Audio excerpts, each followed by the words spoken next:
নমস্কার, মিষ্টিময় কিচেনে আপনাদের সবাইকে স্বাগত। আজকে আবারও একটু বিরিয়ানির রেসিপি নিয়ে চলে এসেছি আপনাদের সামনে। এর আগে বিরিয়ানির রেসিপি আমি একটা দিয়েছিলাম, তো আবার একটা বিরিয়ানির রেসিপি, এটা একদম খুব সহজ পদ্ধতিতে আর খুব তাড়াতাড়ি হয়ে যাবে সেইভাবে দিচ্ছি। তো বাসমতি চালটাকে নিয়ে প্রথমে 6 থেকে 7 বার আমি ধুয়ে নিয়েছি। ধুয়ে আমি একটু গাছগুলোতে দিয়েছি। দেখুন সব রকম গাছ আছে আমাদের বাড়িতে, টগর ফুল গাছ, গাঁদা ফুল গাছ, বেগুন গাছ, তারপরে গোলাপ গাছ। আর গোলাপ গাছ কিন্তু অনেকগুলোই আছে, বেশ আগে 8 রকমের গোলাপ ছিল, এখন 3টে মরে গেছে, তো 5 রকমের গোলাপ আছে। তো চাল ধুয়ে সেই গাছগুলোতেই দিচ্ছি। আর চাল যত ধোবেন বিরিয়ানির চাল, তত ভাতটা একদম ঝরঝরে হবে। যে আঠালো ভাবটা থাকে, ধুলে বেশি আঠালো ভাবটা থাকে না। তারপরে 5-6 বার ধোয়ার পরে আমি চালটা ভিজিয়ে রেখেছি 45 মিনিট ধরে। ভিজিয়ে রাখার পরে আমাদের বাড়িতে কী কী গাছ আছে একটু আপনাদের দেখিয়ে দিই। আমি তো দেখেছেন যে আমের চাটনি করেছি, আম গাছ থেকে আম পেড়ে, আম গাছের নিচেই আমি রান্না করি। সেটা তো অনেক প্রচুর আম। আর এই দুটো গাছ দেখছেন একদম মাটির কাছাকাছি আম ধরেছে, নতুন আম ধরেছে দুটো। তারপরে কাঁঠাল গাছে দেখুন প্রচুর এঁচড় ধরেছে, আগের বছর প্রচুর কাঁঠাল হয়েছিল। আপনারা একদিন দেখেছেন নিশ্চয়ই যে এই গাছ থেকেই কাঁঠাল করে আমরা এঁচড় তৈরি করেছি, রান্না করেছি। তারপরে কামরাঙা গাছে প্রচুর বড় বড় কামরাঙা, আর ভর্তি কামরাঙা, দেখুন নিচেই বিছিয়ে আছে কামরাঙা। তারপরে আমাদের বেশ সুন্দর সুন্দর ফল গাছ, ফুল গাছ আছে। বেল দেখুন আমাদের গাছে বড় বড় বেল হয়, বেশ বড় বড়। তারপরে গাছগুলো তো আপনারা দেখালাম। এবার রান্নাতে চলে আসি। প্রথমে আমি বেশ বড় বড় সাইজের আলু 2 টুকরো করে নিয়েছি। সেটা প্রথমে সিদ্ধ করে নিচ্ছি, একটু সিদ্ধ বসিয়ে দিয়ে তারপরে একটু পেঁয়াজ আদা রসুনগুলো কেটে নিলাম। নিয়ে তারপর আলুটাও সিদ্ধ হয়ে গেছে। এবার আমি একটু পেঁয়াজটা বেরেস্তা করে নেবো। মানে বিরিয়ানি করতে গেলে না পেঁয়াজ বেরেস্তা লাগে। তো তারপর একটু পেঁয়াজ বেরেস্তা করার আগে একটু গোটা মশলা, যেটা বিরিয়ানির মশলা, আমি এর আগে বিরিয়ানি করেছি অনেকবার, মানে গুঁড়ো মশলা দিয়ে, কেনা গুঁড়ো মশলা সেটা দিয়েই বানিয়েছি। আর গোটা মশলা একটু বেটে নিয়ে, মানে একটু হালকা রোস্ট করে নিয়ে বেটে নিয়ে রান্না করলে বিরিয়ানির টেস্টটা আরও বেশি বেড়ে যায়। এটা আমাদের দোকানেই পাওয়া যায়। তো সেই বিরিয়ানির মশলাটা একটু হালকা করে নিয়ে, একটু হালকা রোস্ট করে নিয়ে এটা বেটে নিয়েছি, গুঁড়ো করে নিয়েছি। তারপরে একটু কড়াইতে বেশি করে রিফাইন তেল দিয়েছি। পেঁয়াজ বেরেস্তা করতে গেলে একটু বেশি রিফাইন তেল দিতে হয়। আর একটু জালটা একটু বেশি দেবেন, বেশি জোরে দেবেন।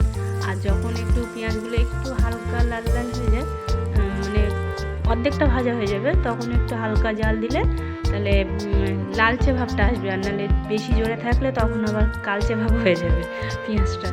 তো সেইভাবে ভেজে নিয়েছি, বেরেস্তা করে নিয়েছি। আর এদিকে মাংসটা ভালো করে ধুয়ে নিয়েছি। নিয়ে একটু নুন, হলুদ, জিরে গুঁড়ো, ধনের গুঁড়ো, কাশ্মীরি লঙ্কার গুঁড়ো দিয়ে নিয়েছি। তারপর ওদিকে পেঁয়াজ বেরেস্তাটাও ভাজা হয়ে গেছে, সেটা আবার তুলে রেখেছি। আর এদিকে টক দই দিলাম এতে আবার মাংসে। আর একটু গরম মশলাও দিয়ে নিলাম। গরম মশলা আপনারা চাইলে পরে দিতে পারতেন, আমি এখনই দিয়ে নিয়েছি। আদা রসুন আর কাঁচা লঙ্কা একসঙ্গে পেস্ট করে নিয়েছিলাম, সেটাও দিয়ে দিয়েছি। এদিকে পেঁয়াজ বেরেস্তা হয়ে গেছে, বেরেস্তাটা একটু তুলে নিচ্ছি। দেখুন কি সুন্দর লাল লাল হয়েছে। মানে একদম যখন হয়ে যাবে মুখে, তখন ঢিমে আঁচে করলে বেশ ভালো হয়।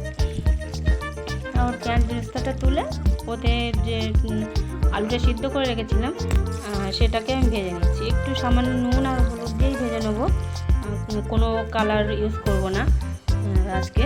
আমি অন্যান্য দিন কালারটা ইউজ করি, আজকে আর ইউজ করছি না। তারপরে আমি ওদিকে বিরিয়ানি ভাতটা করবো বলে জলটা বসিয়ে দিয়েছি। দিয়ে আর যে তেলটা দিয়ে পেঁয়াজ বেরেস্তা করেছিলাম, আলুটা ভেজে নিয়েছিলাম, সেটাই মাংসে দিয়েছি। আর পেঁয়াজ বেরেস্তা দিয়েছি, দিয়ে ভালো করে ম্যারিনেট করে রেখে দিলাম মাংসটাকে। দিয়ে এদিকে ওটা চাপা দেওয়া থাকবে বেশ আধ ঘন্টা মতো।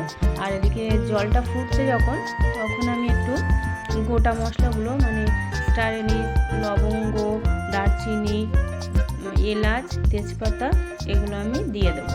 দিয়ে আর নুনটাও দিয়ে দেবো। নুনটা কম বেশি কোনো ব্যাপার নেই, বেশি হলেও অসুবিধা নেই, যতটা দরকার ভাতে ততটাই নিয়ে নেবে, বাকিটাও বেশি কম বেশি হবে না ওতে। আর এবার যখন আমি গোটা মশলাগুলো দিয়ে দেবো, দিয়ে একটু বেশ 30-40 সেকেন্ড একটু জলটা ফুটতে দেবো, দেখবে জলের কালারটা একদম বেশ কি সুন্দর কালারটা পাল্টে গেছে, লালচে লালচে কালার, আর জল থেকে একটা সুন্দর গন্ধ বেরোচ্ছে। তখন আমি বিরিয়ানির চালটা দিয়ে দেবো, দিয়ে বেশি সময় লাগবে না, 40-50 মিনিট এমনি ছিল, ভিজানো ছিল, বেশি সময় লাগবে না। তারপরে বিরিয়ানির ভাতটাও হয়ে গেছে, এদিকে আমি কড়াইতে কোনো তেল কিছু দিইনি, ওই কড়াইটা বসিয়ে দিই, যে মাংসটা দিয়ে দিয়েছি, কড়াইটা গরম হয়েছে, মাংসটা মাখানো ছিল, আর কোনো মশলা দিলাম না, দিয়ে দিয়েছি, দিয়ে বেশ ভালো করে কষিয়ে তো কোনো জল দেবো না, টক দই আছে আর মশলা টশলা আছে, তো এমনি অনেকক্ষণ ছিল, তো সেই ম্যারিনেট করা ছিল, এমনিই জল বেরোবে। আর আপনাদের যদি প্রয়োজন হলে হালকা করে একটু জল দেবেন, আমি অল্প করে একটু জল দিয়েছি, কারণ ওই বিরিয়ানির উপর থেকে যে তেলটা আসে ওই মাংস রান্নার পরে, তো সেই তেলটা আমি তুলে নিয়েছি, নিয়ে ওটা বিরিয়ানিতে দেবো বলে। তারপর মাংসটা কষানো হয়ে গেছে, হাঁড়িতে আমি মাংসটা পুরোটাই ঝোল সমেত ঢেলে দিয়েছি, তারপরে আলুগুলোও দিয়ে দিয়েছি, সব দিয়ে তারপরে এবার ভাত দেবো, পুরোটা দেবো না, বেশ অর্ধেকটা ভাত দেবো লেয়ার করে, দিয়ে চারিদিকে ছড়িয়ে দিয়ে সুন্দর করে, আর যে গোটা মশলাটা আমি ভেজে গুঁড়ো করে নিয়েছিলাম সেইটা দিলাম উপর থেকে, আর পেঁয়াজ বেরেস্তা দিলাম, দিয়ে আবারও ভাত দেবো, ভাতটাকে ফের ওরকম লেয়ার করে বেশ সুন্দর করে বিছিয়ে দেবো, দিয়ে আবার ওর উপর দিয়ে পেঁয়াজ বেরেস্তা আর যে তেলটা তুলে রেখেছিলাম, মাংসের যে তেলটা ঝোল তেল মতো, সেটা দিয়ে দেবো, ওটাতেই কালার হয়ে যাবে। তার উপরে একটু আবার ফের বিরিয়ানির মশলাটা দিলাম, আর কাঁচা লঙ্কা একটু চিড়ে দিলাম কটা, আর ধনেপাতা দিলাম, কাঁচা লঙ্কা ধনেপাতাটা আপনাদের ইচ্ছা মতো দিলেও কোনো অসুবিধা নেই। তার উপরে ঘি দিয়ে দিলাম, আর তার উপরে গোলাপ জল আর কেওড়া জল দিয়ে দিলাম, দিয়ে এবার আমি একটু ভাবে বসিয়ে দিলাম, আর একদম উনুনের আঁচ দেখুন বেশি নেই, অল্পই আছে, আমি বসিয়ে দিয়েছি, মানে ওতে বেশি আঁচ দিলে আবার নিচেটা লেগে যাবে।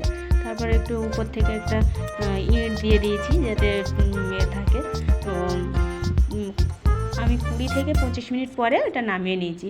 সুন্দর একটা গন্ধ বেরিয়েছে যখন বিরিয়ানিটা